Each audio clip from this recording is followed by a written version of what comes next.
विरोधियों की प्राथमिकता है मोदी का हल ढूंढना। कांग्रेस पार्टी की सरकार हो, आम आदमी पार्टी की कौन सी गाड़ी है जी?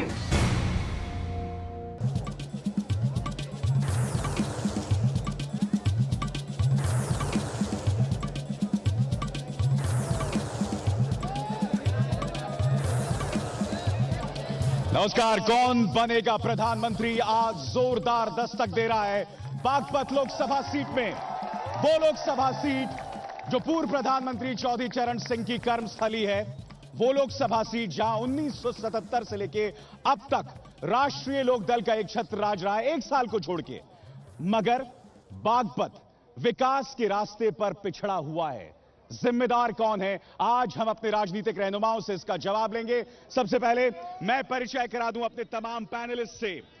जैसे आरएलडी की तरफ से हैं वीरपाल राठी साहब, बीजेपी की तरफ से जो कि प्रत्याशी भी हैं सत्यपाल सिंह, समाजवादी पार्टी की तरफ से चौधरी साहब सिंह और आम आदमी पार्टी की तरफ से सोमेंद्र ढाका। आप सबका स्वागत है और साथ ही बागपत की इस जनता का स्वागत है। मगर उससे पहले आइए देखते हैं यह रिपोर्ट जिसके जरिए हम यह बताने की कोशिश कर रहे हैं कि पूरे देश की सियासत में बागपत लोकसभा सीट की क्या अहमियत है।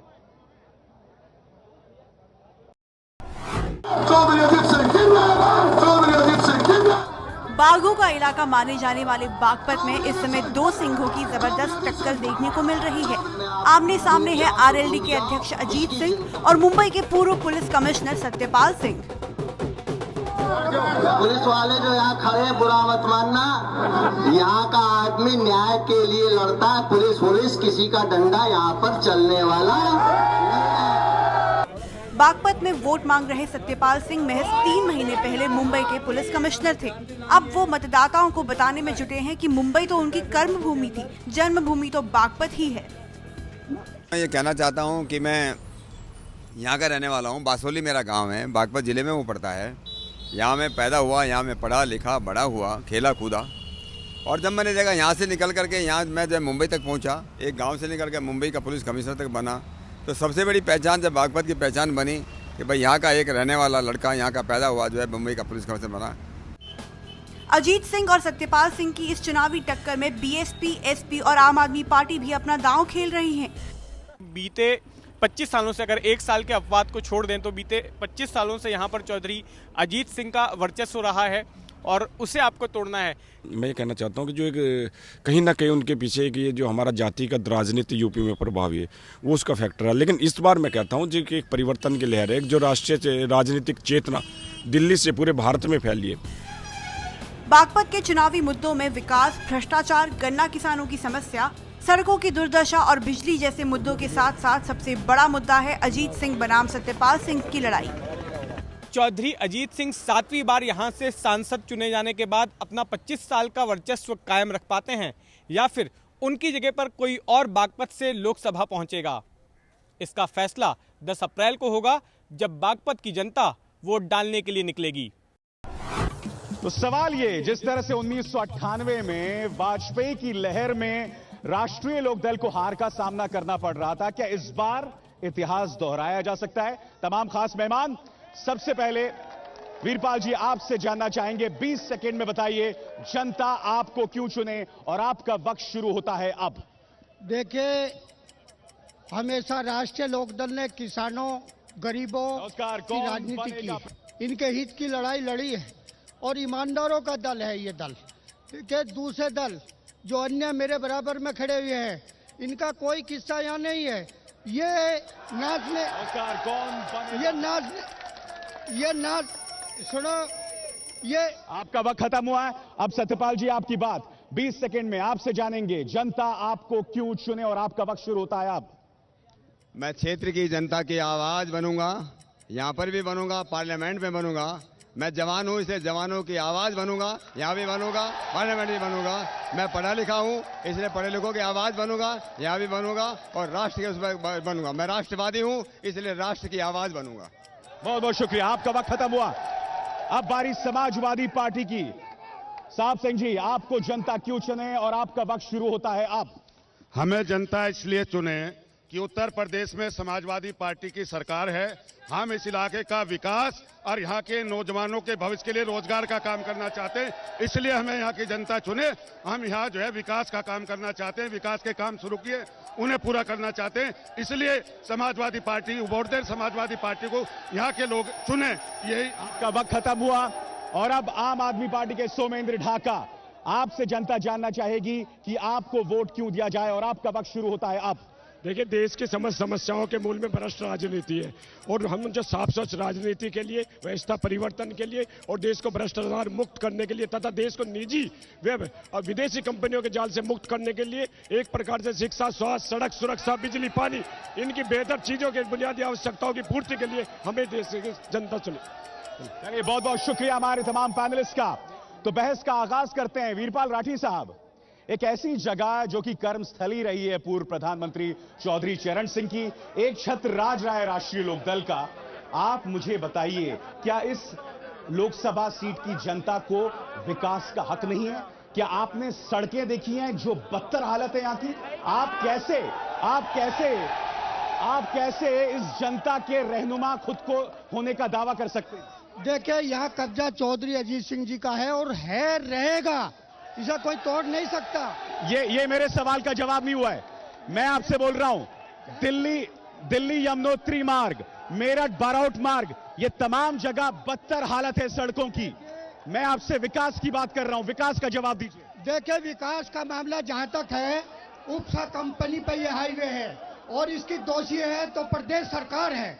चौधरी अजीत सिंह जी, हमारे जैन चौधरी ने पद यात्रा की, हमने विधानसभा में। वीरपाल जी, चौधरी अजीत सिंह इतने कमजोर नहीं है, बहुत मजबूत नेता हैं। अगर वो चाहते तो यहाँ की सड़कें अच्छी हो सकती थी। आप जिम्मेदारी से बच रहे हैं, ये जिम्मेदारी से बच रहे हैं। सत्यपाल जी, देखो, जिम्मेदारी से अभी नहीं बचना, पिछले 23 सालों से बच रहे हैं। और इसलिए यहाँ दिल्ली जो है, दिल्ली यहाँ से 50 किलोमीटर दूर है और विकास 5000 किलोमीटर दूर है। क्या इस तरह से बोलना, ये बोलना कि राज्य सरकार के हाथ में, ठीकरा आप पर फोड़ दिया इन्होंने? देखिए, ऐसा है, जैसे हमारी सरकार बनी थी, हमने जो है दिल्ली सहारनपुर रोड की मंजूरी कराई और दिल्ली सहारनपुर रोड पे काम शुरू किया। दिल्ली सहारनपुर रोड का काम चल रहा था, बीच में पर्यावरण की एनओसी की दिक्कत आ गई। प्रदेश सरकार ने उसके लिए जो कार्रवाई थी सारी पूरी कर दी है। अभी वो केंद्र सरकार से एनओसी नहीं मिली है, जैसे एनओसी मिलेगी सड़क बनकर। नहीं, जनता का क्या इसमें, जनता का क्या दोष है? अगर आप केंद्र और राज्य सरकार के बीच में फुटबॉल मैच होगा तो इस जनता का क्या दोष है उसमें? तो प्रदेश सरकार ने सड़क मंजूर कर दी है, बजट दे दिया है और जो प्रदेश सरकार उसके लिए कार्रवाई कर सकती थी वो पूरी कार्रवाई। क्या इस तरह की राजनीतिक फुटबॉल, क्या ये जायज तर्क है?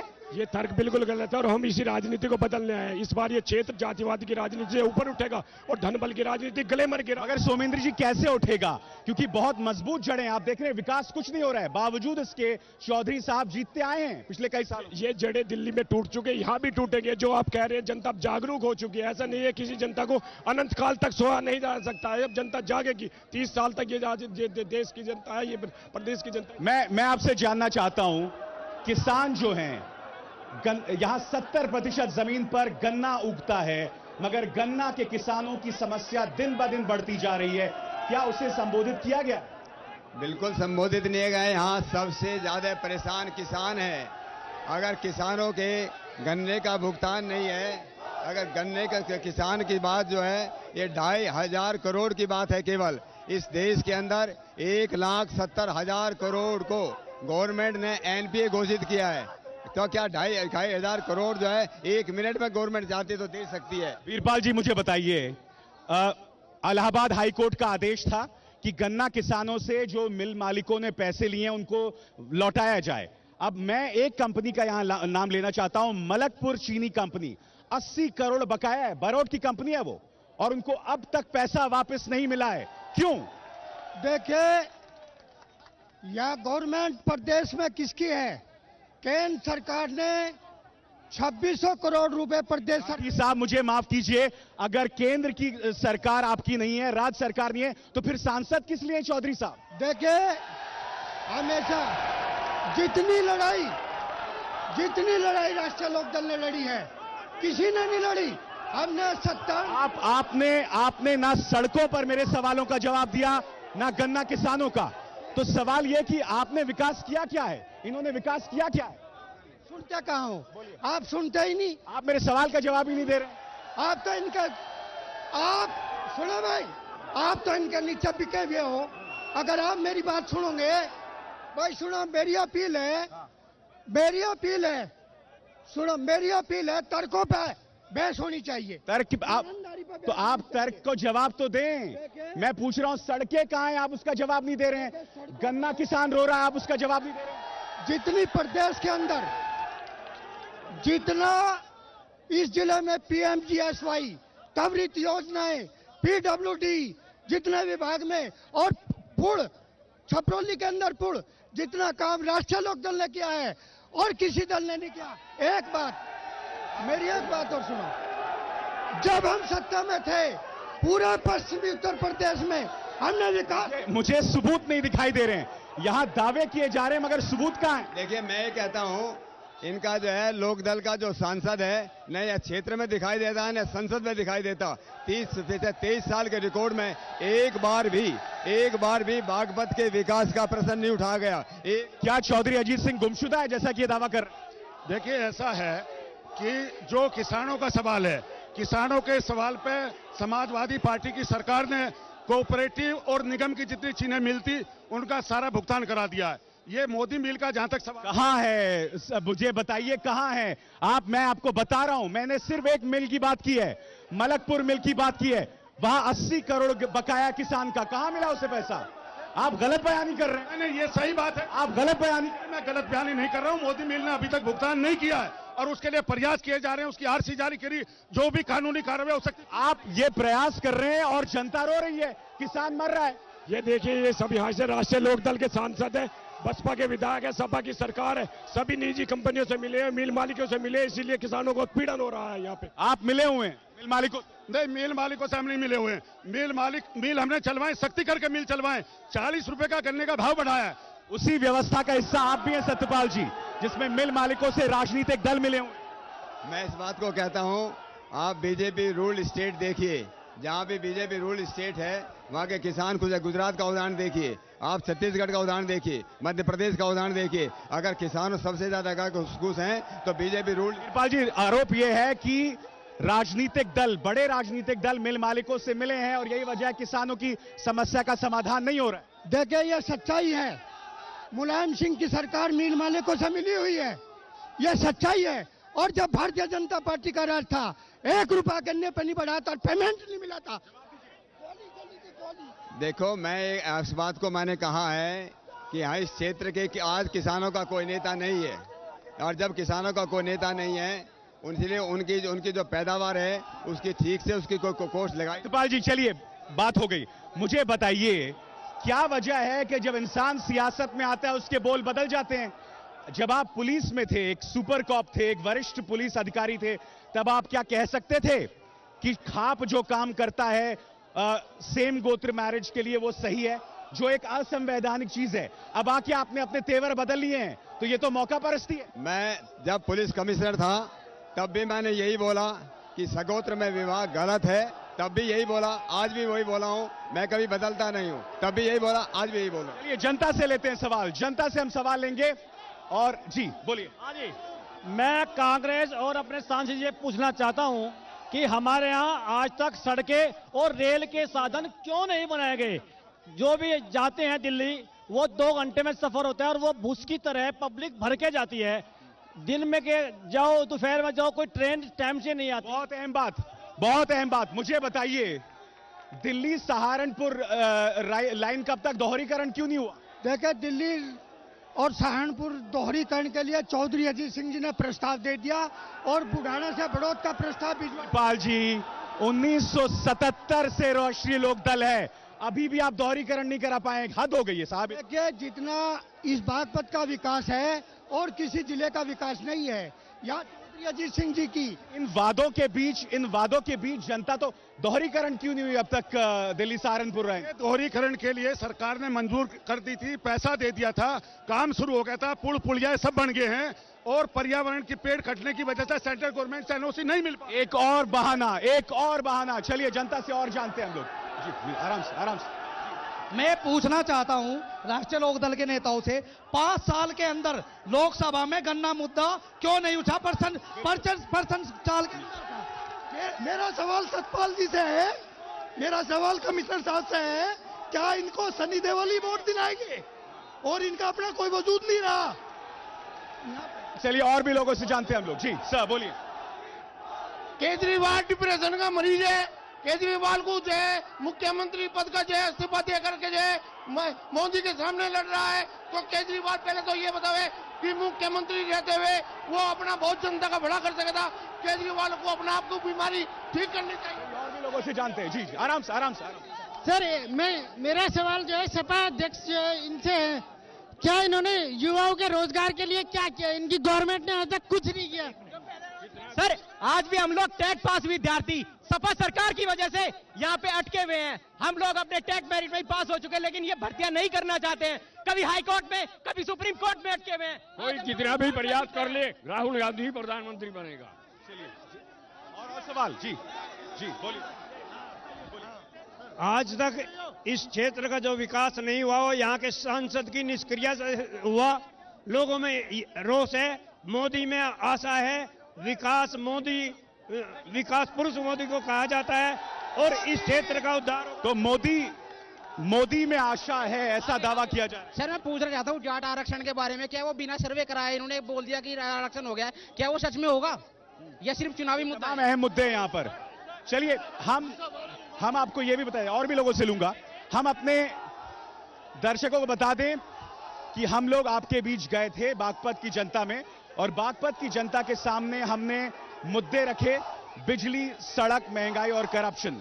हम आपको बता दें कि बिजली के मुद्दे 95% लोग नाखुश हैं, सड़क के मुद्दे पर भी 95% लोग नाखुश हैं, महंगाई पर 97% लोग नाखुश हैं और करप्शन पर 98% नाखुश हैं। तो आंकड़ा आप देख सकते हैं। इसके अलावा हमने जनता के सामने ये बात भी रखी थी कि प्रधानमंत्री पद का पहला पसंद कौन है।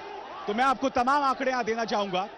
ये पोल साइंटिफिक नहीं है, मैं दोहरा दूं तो आंकड़े हैं कि 2% जनता ने मुलायम सिंह को पसंद किया, मायावती को 18% लोगों ने, राहुल को 28% लोगों ने, और नंबर 1 पसंद यहां लोगों की है 53% के साथ नरेंद्र मोदी। सवाल ये, क्या नरेंद्र मोदी एक बड़ा फैक्टर है जो चीजें बदल सकते? नहीं, बिल्कुल नहीं। और मैं एक बात कहना चाहता हूं, नरेंद्र मोदी नहीं, ये तो नाचने गाने वालों का सहारा लेकर के क्षेत्र में घुस रहे हैं, अन्यथा ये क्षेत्र में घुसने भी नहीं देगा इन्हें जनता। और अभी नाचने गाने वाले आए थे, बंबई से एक फिल्म अभिनेता आया था, उसका बुरा हाल बना करके भेजा है जनता। नरेंद्र मोदी के ऊपर जरूरत से ज्यादा विश्वास तो नहीं है, सारा इन्वेस्टमेंट आपने उन्हीं के व्यक्तित्व में कर दिया है और बीजेपी कहीं गुम हो गई। देखिए, नरेंद्र मोदी एक उदाहरण है, उसने गुजरात के अंदर पिछले 13 सालों में जो करके दिखाया है, एक उदाहरण पेश किया है। लेकिन ये भारतीय व्यक्ति नहीं, ये भारतीय जनता पार्टी की विचारधारा है। जहाँ जहाँ भी भारतीय जनता पार्टी रूल कर रही है, उन भारतीय जनता पार्टी का वो देखिए, उनका जीडीपी देखिए, उनका कंट्रीब्यूशन, उनका विकास देखिए, चाहे वो छत्तीसगढ़ है, चाहे वो मध्य प्रदेश है, चाहे वो तेलंगाना है, जहाँ जहाँ भी हो रहे हैं। बात की जा रही है नरेंद्र मोदी की लहर की। सवाल ये, क्या जरूरत से ज्यादा बताया जाता है नरेंद्र मोदी के बारे में? देखिए, ऐसा नरेंद्र मोदी जो है, नरेंद्र मोदी ने यूपी में ना कुछ किया है, ना यूपी से कोई लेना देना है। ये तो मीडिया ने इस तरह प्रवोक कर दिया, नरेंद्र मोदी इस तरह का माहौल है, और नरेंद्र मोदी फर्जी बात करता है, हवाबाजी करता है, फर्जी बात करता है, हवाबाजी करता है। नरेंद्र मोदी को जो चुनौती कम से कम मीडिया में दे रहा है वो अरविंद केजरीवाल है। आज अरविंद केजरीवाल ने कह दिया कि वो चुनाव लड़ेंगे। आपको तो नहीं लगता कहीं जल्दबाजी कर दी? ऐसा ना हो ना खुदा ही मिले ना विसाले सनम। ऐसा कुछ नहीं है, हम चुनौती लेना स्वीकार करते हैं। और जो मोदी की लहर बनाते हैं, अभी भाई मैं बताऊं, कि जो अब ये मोदी कर रहे हैं, यदि ये मोदी की लहर है तो ये नकली राजनीति क्यों कर रहे हैं? बागपत में सनी देओल को क्यों बुला रहे हैं? अक्षय कुमार को क्यों बुला रहे हैं? धर्मेंद्र को क्यों बुला रहे हैं? इन नेताओं की चमक फीकी पड़ चुकी है, इसलिए एक्टर और एक्टर्स का सहारा ले रहे हैं, इनकी कोई चमक नहीं है। नहीं, सवाल ये कि अगर ऐसे में नरेंद्र मोदी की बात की जा रही है, क्या उससे मुजफ्फरनगर खासकर प्रकरण को लेकर ध्रुवीकरण की स्थिति पैदा नहीं होगी? देखिए, कोई स्थिति पैदा नहीं होगी। भारतीय जनता पार्टी का बवंडर है, इस बवंडर को जनता में लेस मात्र भी बदलाव नहीं है, सब राष्ट्रीय लोकदल के साथ। सत्यपाल जी, एक आशंका है, खासकर क्योंकि हम यहाँ दंगे भी हुए थे, लिहाजा बीजेपी के बारे में कहा जा रहा है कि आप ध्रुवीकरण के हालात चाहते हैं। देखिए, जहाँ तक भारतीय जनता पार्टी है और जाति, बिरादरी, मजहब से ऊपर उठ करके राष्ट्र के लिए, राष्ट्र को मजबूत करने के लिए, राष्ट्र की सुरक्षा के लिए, हर एक प्रकार के विकास के लिए वोट मांग रही है ध्रुवीकरण। इसलिए इस बार पहली बार ऐसा है जब मुसलमान भी बीजेपी को वोट दे रहे हैं। तो ये भारतीय जनता पार्टी कभी भी ध्रुवीकरण की नीति उन्होंने किया नहीं है। हमेशा जो ये कह रहे भारतीय जनता पार्टी ने ध्रुवीकरण की राजनीति नहीं की। और क्या करती है भारतीय जनता पार्टी? बंटवारे की राजनीति करती है, आपस में लड़ाने की बात करती है, देश को तोड़ने की बात करती है भारतीय जनता। संक्षिप्त में आखिरी कमेंट, जो भारतीय ध्रुवीकरण की राजनीति, बिल्कुल 100% ध्रुवीकरण और सांप्रदायिकता की राजनीति बीजेपी करती है। चलिए, इतना ही वक्त है, हम आपको बता दें कि यहां पर हमने बागपत की जनता की राय जानी और हम चाहते हैं कि बड़ी तादाद में आए और अपने मताधिकार का आप इस्तेमाल करें। हम मुलाकात करेंगे अब चंडीगढ़ में, जहां जानेंगे वहां की जनता की राय। एबीपी न्यूज पर खबरों का सिलसिला जारी है।